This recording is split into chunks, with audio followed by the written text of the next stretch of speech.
Hello everyone and welcome back to Modern Herbalist.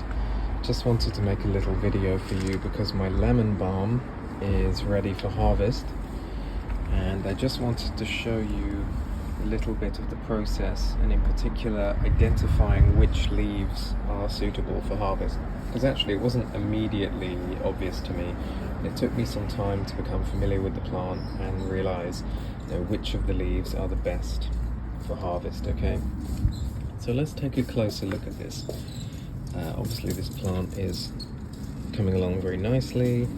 It's very bushy, but you'll notice the leaves are actually quite different in color and in texture. Okay, so let's zoom in a little bit. If we look down here, for instance, although leaves like this are real big and juicy looking, these are not ready for harvest, and you can tell because they're softer. They'll be softer to the touch as well.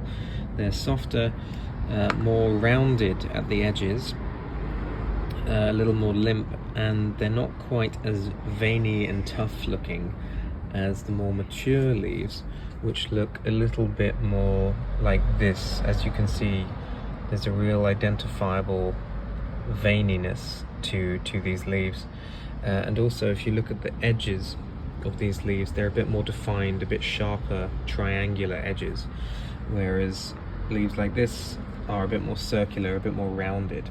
Okay, so that's the indication that this is not quite fully matured, whereas these are more matured. Okay, the bigger leaves tend to take a little longer to mature.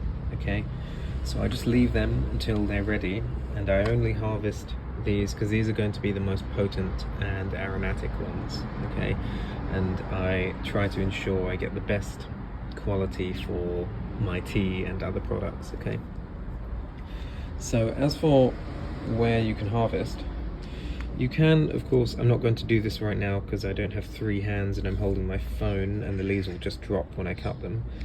But you can just cut here, just cut here, just take the leaves like that. The thing will keep growing upwards, but if you want to produce bushier growth, and I've done a lot of this already, what you should do is you should trim just above a leaf node being where leaves branch outward from. Okay, if you trim above a leaf node, it will encourage the plant to put out parallel growth. Okay, and it will branch out more, which is going to make the plant bushier over time. So I've already done a lot of that, which is why this plant is getting really bushy, because a lot of people have lemon balm and they'll see it growing in just tall sort of strands like this. But to get my plant really bushy, I have done a lot of trimming just above nodes to get it to branch out, to put out a lot more parallel growth. Okay, obviously any leaves that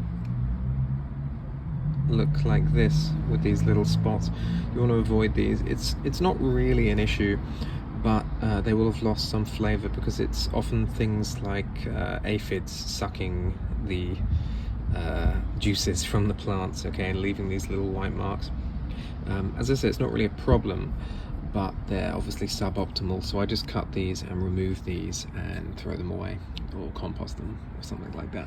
You can also use them as spare leaves for your own testing, but if you're aiming to sell it as tea or whatever, obviously don't use the suboptimal leaves, but you can do some testing with them yourself. So that's sort of a rough overview of what to look for when harvesting lemon balm, okay, and how to make your plant bushier and so forth. So yeah, you really want to look for these veinier looking, tougher looking, more defined looking leaves. Okay, that's what you're looking for, and leave the ones like this, the softer, rounder ones, for later. Okay, all right, I hope you found that informative, and I'm going to do my harvesting now, so I'll see you next time.